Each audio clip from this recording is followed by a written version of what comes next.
प्यारे बच्चों, समय, चाल और दूरी से संबंधित एक और नया चैप्टर आज हम लेकर आए हैं आपके लिए। और चैप्टर का नाम है धारानाव। पहले हमने चाल, समय, दूरी वाला चैप्टर करा, फिर हमने चैप्टर करा रेलगाड़ी वाला, और अब जो चैप्टर चलेगा वो चलेगा तुम्हारा किसका भैया? धारानाव। धारानाव में भी फॉर्मूले, सूत्र वही हैं जो समय दूरी के थे। चाल बराबर दूरी बटे समय, चलना ही चलना है, थोड़ा सा चेंज है। जैसे जब समय दूरी का चैप्टर करा या हमने रेलगाड़ी का चैप्टर करा, अगर दिशा समान थी तो चालों का अंतर ले लेते, और जब दिशा विपरीत थी तो चालों का योग। लेकिन यहां पर उल्टा है उसका। क्या? नोट हमें याद रखना पड़ेगा। जब दिशा समान होगी, समान हो, तो चालों का योग लिया जाएगा।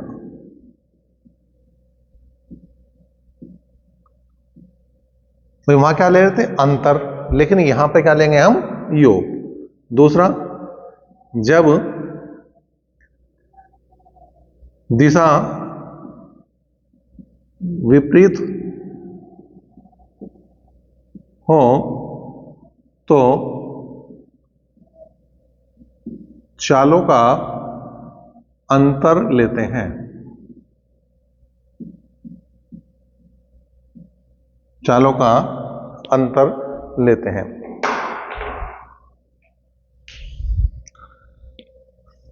तो दो चीज तो ये रही कि एक जो मेन चेंज आया वो यही आया कि जब दिशा समान हो तो चालों का योग, और जब दिशा विपरीत हो तो चालों का अंतर। हमने देखा भी होगा कि जैसे हम किसी नदी में यात्रा कर रहे हैं नाव से, तो जब हम धारा के साथ चलेंगे तो एक तो धारा की चाल काम कर रही और एक नाव की चाल काम कर रही। लेकिन जब विपरीत दिशा में चल रहे तो वो जो पानी, जो धारा है, वो रोक रही है हमें। तो इसलिए जो है यहां पे इस चीज का चेंज आया। दूसरा क्या है? दूसरा यहां पे एक चीज होती है, एक होती है अनुकूल। अनुकूल चाल का मतलब जो है, अनुकूल चाल कह दो या पहले दिशा लिखेंगे हम। अनुकूल दिशा क्या होगी? जब दोनों की दिशा समान हो।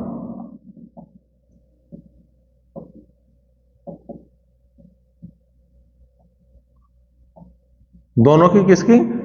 नाव की भी और नदी की भी। फिर आता है प्रतिकूल। प्रतिकूल दिशा की अगर मैं बात करूं, जब दोनों की दिशा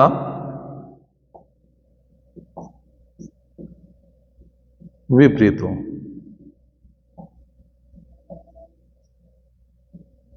ठीक है भाई। तो यहां पे बहुत क्वेश्चनों में इन चीजों का हमें ध्यान रखना बहुत, क्या हर क्वेश्चन में इस चीज का ध्यान रखेंगे। ये शब्द बार बार आएंगे, अनुकूल और प्रतिकूल। तो अनुकूल का मतलब जब दोनों की दिशा समान हो, और प्रतिकूल का मतलब जब दोनों की दिशा विपरीत हो।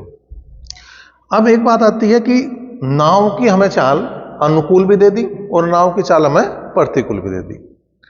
जब नाव की चाल अनुकूल व प्रतिकूल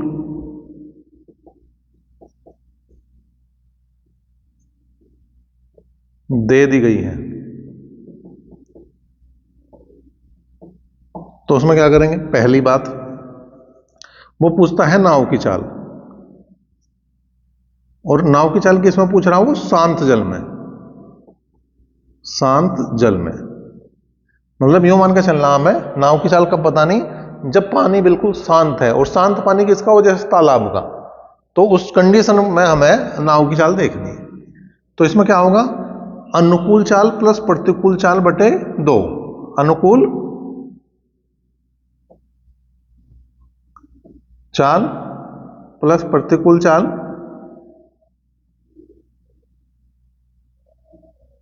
और बटे 2। इसमें मैं यहां ये भी कह सकूं सीधा सीधा सा, योग बटे 2। मैं ज्यादा नहीं कहने का, इसमें कहूंगा योग बटे 2। और अगर मुझे किसकी धारा की चाल चाहिए,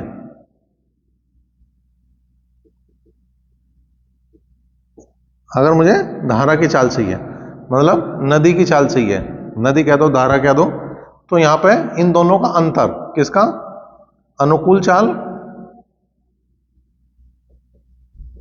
माइनस प्रतिकूल चाल बटे 2।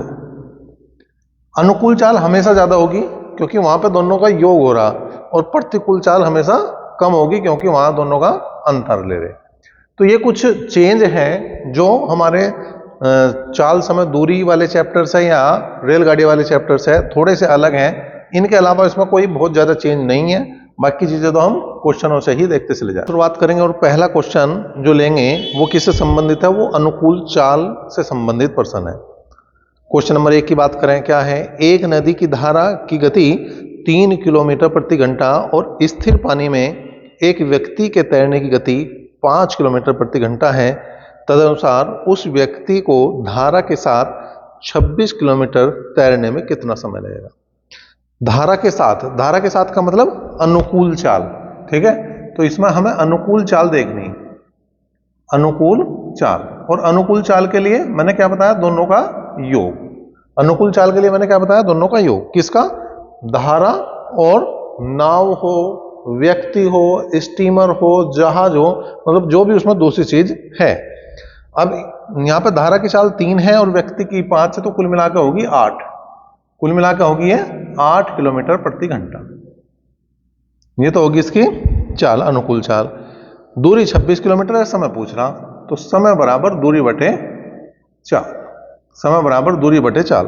अब दूरी 26 किलोमीटर है, चाल 8 है, 2 से काटा 13 बार, 2 से काटा 4 बार, तो 13 बटे 4 का मतलब 4 तिया 12, 3 सही 1 बटे 4, क्या आगे घंटे आएंगे, ये आगे घंटे, 3 सही 1 बटे 4 का मतलब जो बी ऑप्शन है वो हमारा सही जवाब बन जाएगा। दूसरा क्वेश्चन देखो क्या है, एक लड़का स्थिर पानी में, स्थिर पानी का मतलब जैसे तालाब का पानी बताया मैंने, वो स्थिर पानी हुआ है, ठीक है, क्योंकि उसमें कोई चाल नहीं होती, उसमें कोई बहाव नहीं होता। स्थिर पानी में 10 किलोमीटर प्रति घंटे गति से तैर सकता है। तदनुसार यदि पानी में धारा की गति 5 किलोमीटर प्रति घंटा हो तो लड़के को 60 किलोमीटर तक तैरने में कितना समय लगेगा। अब देखो यहां पे इसने वैसे तो जिक्र नहीं करा कि अनुकूल जा रहा मतलब धारा के साथ जा रहा है या धारा के विपरीत, लेकिन जो क्वेश्चन स्टार्ट हुए उससे पहले इन्हें लिखा कि जितने भी क्वेश्चन हैं अभी क्वेश्चन नंबर 5 तक वो सारे के सारे अनुकूल चाल के, इसका मतलब जुड़ेगा, यहाँ पे इसका मतलब जुड़ेगा। तो यहाँ पर जो चाल हो जाएगी इसकी अनुकूल चाल का मतलब मैं चाल ही लिख दूं, ठीक है, फिर भी लिख दूं, चलो कभी कोई कंफ्यूज हो तो ये हो जाएगा, चाल जो है अनुकूल चाल हो जाएगी 10 और 5 15 किलोमीटर प्रति घंटा। दूरी 60 किलोमीटर की, समय चाहिए हमें, तो समय बराबर दूरी बटे 4, 60 किलोमीटर की दूरी और 15 किलोमीटर प्रति घंटे की चाल, तो 15 चौका 60, 4 घंटे का यहाँ पे समय लगने वाला है। 4 घंटे का समय किसके साथ है, यहाँ धारा के साथ। ये डी ऑप्शन आएगा। देखो यहाँ पे ऑप्शन बड़ा इंपॉर्टेंट है दिए इसने, ऑप्शन बड़े अच्छे दिए। पहला दिया उसने धारा के विरुद्ध 4 घंटे में जा रहा है, दूसरा ऑप्शन दिया धारा के साथ 12 घंटे में जा रहा, तीसरा धारा के विरुद्ध 6 घंटे में जा रहा, और चौथा धारा के साथ 4 घंटे में दे रहा। अब यहाँ पर अनुकूल चाल है तो धारा के साथ है, इस बात को मैंने सबसे स्टार्टिंग में लिखवाया कि अनुकूल का मतलब है धारा के साथ, तो धारा के साथ है, इसका मतलब डी ऑप्शन होगा। ए ऑप्शन नहीं लगाना किसी भी हालत में, यहाँ पे इस वाले क्वेश्चन में कौन सा लगेगा, डी ऑप्शन लगेगा। क्वेश्चन नंबर 3 की बात करें, एक नाव न बहते हुए का मतलब शांत जल में 13 किलोमीटर प्रति घंटे की चाल से चलती है और धारा की गति 4 किलोमीटर प्रति घंटा है, तो 68 किलोमीटर अनुप्रवाह, देखिए अनुप्रवाह हो अनुकूल हो ये सब एक है, अनुप्रवाह और एक होगा उग्र प्रवाह। उग्र प्रवाह का मतलब हो जाएगा प्रतिकूल, या अनुप्रवाह और अनुकूल एक ही बात है। चलने में कितना समय लगेगा, तो यहां पर अनुकूल चाल निकाल लो, अनुकूल चाल कितनी आगे, दोनों का योग कर दो, 13 और 4 17 किलोमीटर प्रति घंटा। अब हमें समय निकालना, फिर से वही बात है, समय निकालना।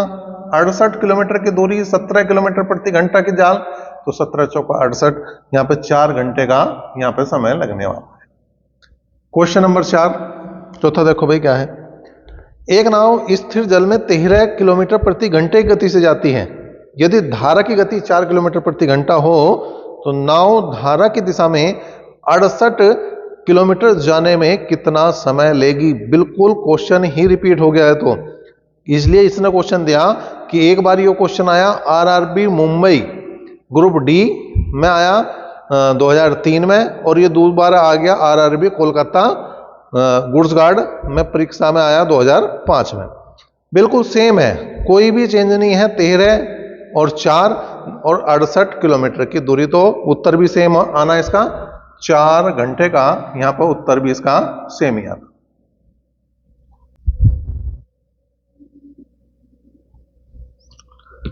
क्वेश्चन नंबर 5 की बात करें, यदि स्थिर जल में नौका की गति 20 किलोमीटर प्रति घंटा और धारा की गति 5 किलोमीटर प्रति घंटा है तो 100 किलोमीटर की यात्रा तय करने में नौका को कितना समय लगेगा। अब देखो यहां पे अनुकूल चाल की अगर मैं बात करूं, अनुकूल चाल की अगर मैं बात करूं तो होगी 20 और 5 25 किलोमीटर प्रति घंटा। अब दूरी है 100 किलोमीटर की, हमें चाहिए समय, तो समय बराबर दूरी बटे 4, तो 25 चौका 100, 4 घंटे का यहां पे समय लगेगा। क्वेश्चन नंबर 6, छठे क्वेश्चन की बात करें। अब यहां पे ध्यान रखना, छठे 7वें और 8वें क्वेश्चन की जब हम बात कर रहे होंगे तो एक क्वेश्चन 6 से लेकर 8 तक के वो केवल प्रतिकूल पे है। मतलब अगर किसी क्वेश्चन में नहीं भी लिख रहा तो इसने स्टार्टिंग में लिख दिया कि प्रतिकूल चाल पर आधारित प्रश्न, और ये है 8 तक।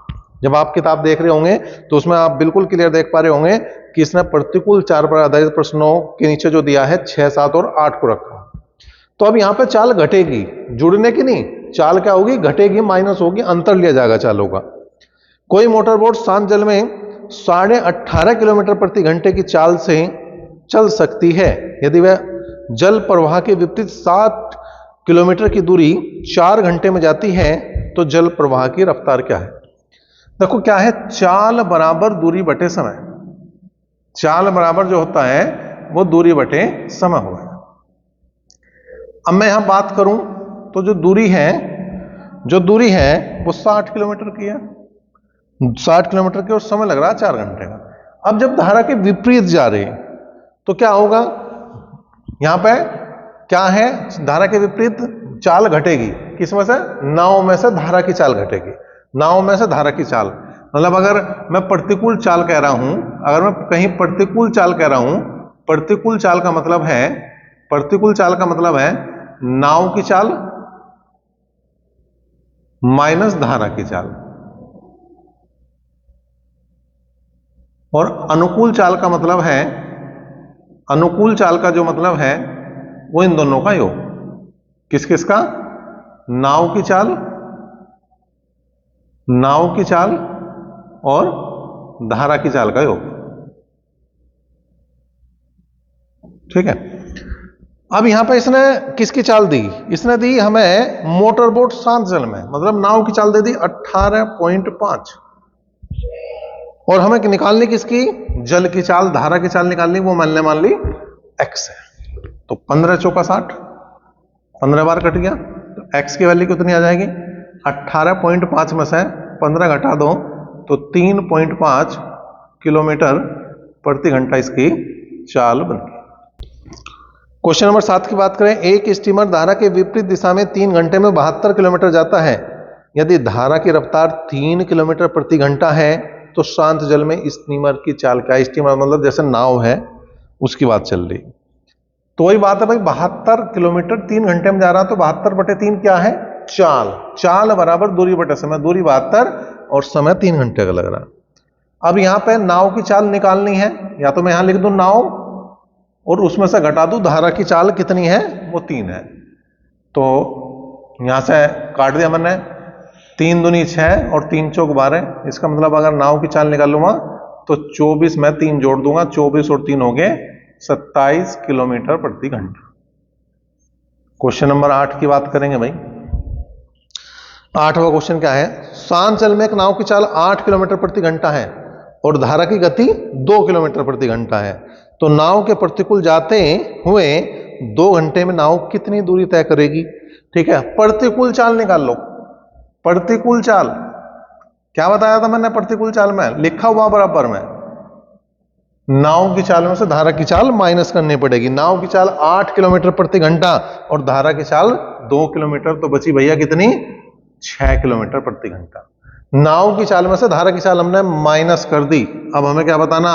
हमें बतानी है दूरी। हमें बतानी है दूरी, और दूरी बराबर होगा चाल गुना समय।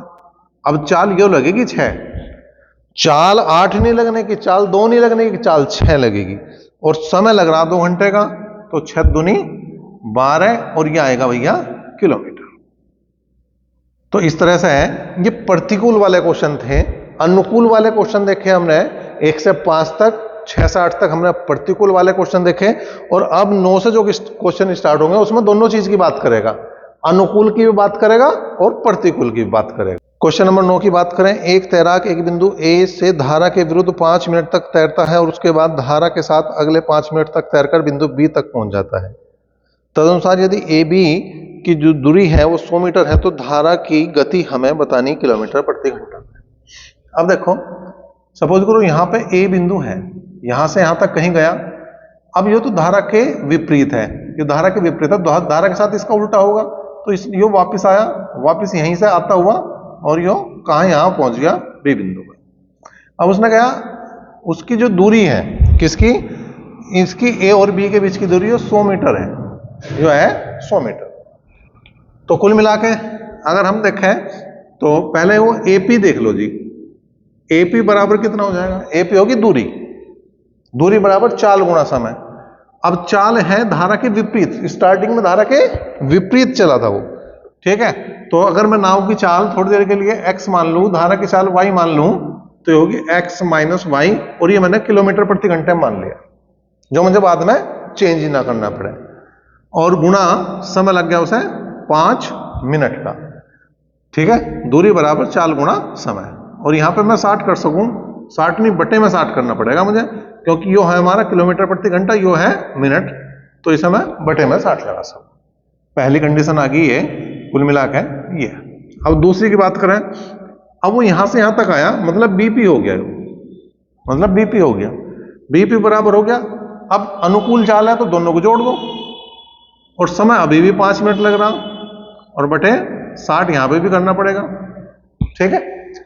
अब अगर मैं ए बी की बात करूं, ए बी निकलेगा कैसे? ए बी निकलेगा बीपी में से एपी घटा दो, टोटल में से अगर मैं ये घटा दूं तो ये तो बचेगा। अब यहां पे अगर बात करें तो ये तो 100 दे रखा, बीपी का मान ये रहा जी, x प्लस वाई गुणा 5/60 का मतलब हो गया 1/12 लिख दूं इसे, माइनस यो कितना आ गया भाई? यो आ गया तुम्हारा x प्लस वाई और गुणा 1/12। तो कुल मिलाकर मैं ये कह सकूं कि 12 की यहां गुणा कर दी तो आ गया 1200 बराबर x plus y minus x minus y है। अच्छा, इसका मतलब क्या है? x प्लस वाई का मतलब है अनुकूल चाल, ठीक है, और x माइनस वाई का मतलब है प्रतिकूल चाल, और ये आ रही है 1200। अब पूछ किसकी रहा भाई? यो पूछ रहा है, यो किसकी? यहां पे है, इसने पूछी धारा की। तो जब हमने फॉर्मूले लिखवाए तो वहां एक बात बताई थी कि अगर हमें अनुकूल चाल और प्रतिकूल चाल पता है, अनुकूल चाल और प्रतिकूल चाल पता है, तो दोनों का अंतर बटे 2 कर दो, दोनों का अंतर बटे 2 कर दो, ठीक है, दोनों का अंतर बटे 2 कर दो। तो कर दो भाई, यहां पे कितना आया? ये आ गया तुम्हारा धारा की चाल के लिए 1200 बटे क्या करना पड़ेगा मुझे? 2, तो आ जाएगा 600। 600 का मतलब यहां पे प्रति 600, अच्छा ये 100 मीटर था, देखे भाई ये आ गया 600, लेकिन हमें एक चीज का ध्यान रखना कि ये है मीटर, ये है मीटर, ये मीटर था, ठीक है, ये मीटर था। जब ये मीटर है तो इसे हमें किससे भाग करना पड़ेगा? 1000 से भाग के किलोमीटर में बदलना पड़ेगा, क्योंकि यो मैंने मान रखी x किलोमीटर प्रति घंटा, यो मैंने मान रखी x किलोमीटर प्रति घंटा, यो 5 मिनट थे बटे में 60 करके इसे हमने घंटे में बदल लिया, तो यो हमारा जो 100 था यो भी हमारा किलोमीटर में होना चाहिए था, यो भी हमारा किलोमीटर में होना चाहिए था। तो यहीं हमें इसे 1000 से भाग करना पड़ता, और 1000 से अगर मैं भाग करूं तो 0.6 आ जाएगा, 0.6 किलोमीटर प्रति घंटा इसकी चाल आ जाएगी। तो जो क्वेश्चन नंबर 10 की बात करें, 2 किलोमीटर प्रति घंटे की गति से बह रही एक सरिता में एक मोटर बोट 10 किलोमीटर उधर प्रवाह जाती है और 55 मिनट में वापस आरंभिक स्थान पर आ जाती है। मतलब 55 मिनट जो है वो कुल समय है स्थिर जल में मोटर बोट की चाल की। तो हमने जब शुरू में चाल, दूरी और समय का एक चैप्टर पढ़ा था, वहां पढ़ा था दूरी बराबर चालों का गुणनफल बटे चालों का अंतर गुणा समय का अंतर। अगर समय का अंतर दे रखा था हमें, और अगर हमें समय का योग दे रखा था तो बटे में चालों का योग था। तो यहां पे लगाओगे हम चालों का गुणनफल बटे चालों का योग और गुणा कुल समय। इसीलिए तो कहे हुए हम कि भाई पहले तुम्हें चाल और समय दूरी का चैप्टर देख लेना चाहिए, उसी के बाद तुम्हें रेलगाड़ी समझ में आ सके, उसी के बाद तुम्हें धारा नाव समझ में आ सके। तो अगर वो नहीं देखा तो उसे भी बिल्कुल देख लो भाई। अब दूरी है 10 किलोमीटर की, अब चालों का गुणनफल। अब देखो चाल जो है जब धारा के विपरीत दिशा में जा रहे हैं तो घटा दो, नाव की चाल में से घटा दो जो धारा की चाल है, और जब धारा की दिशा में आओगे तो नाव की चाल में वो जोड़ दो, और बटे में जब दोनों को जोड़ेंगे हम 2 से 2 कट जाएगा तो बचेगा 2 गुणा नाव। ये नाव की चाल है, और गुणा कुल समय लग रहा 55 और बटे में कर दो हमें 60। ठीक है भाई, हमें क्या निकालना, हमें नाव की चाल ही निकालनी। यो आ गया 11 बटे 12। ठीक है, 12 दूनी 24, 24 की 10 में गुणा करो तो आ गया तुम्हारा 240 इंटू 9, और यो आ जाएगा जब हम दोनों गुणा करेंगे 9 का स्क्वायर माइनस 2 का स्क्वायर मतलब 4। ठीक है, तो 9 को मैंने x लिख दिया। अब समीकरण में कहा 9 को लेकर चलते फिरेंगे हम, तो आ गया x square minus 240 x minus, अच्छा एक चीज छोड़ दी हमने यहाँ पे, यो 11 भी चल रहा, यो 11 भी तो चल रहा, जो 11 छोड़ रहे हम, तो 11 की गुणा कर दो। ठीक है, तो आ गया 11 एक्स स्क्वायर माइनस 44 बराबर आ गया 11 की। अगर इसमें गुणा करी तो आया हमारा 484। 484 के ऐसे टुकड़े जिनका अंतर 240 हो, तो आ गया यह आ गया 242 माइनस 2 इंटू एक्स माइनस 44 बराबर 0। तो 11 x square minus 242 x plus 2x minus 44 बराबर 0। तो अगर मैं बात करूं 11 एक्स कॉमन ले लिया मैंने, तो x माइनस 11 दूनी 22 और 11 दूनी 22, और यहाँ पे 2 कॉमन ले लिया तो x माइनस 22 बराबर 0। तो x माइनस 22 बराबर 0, तो x का मान आ गया 22 किलोमीटर प्रति घंटा।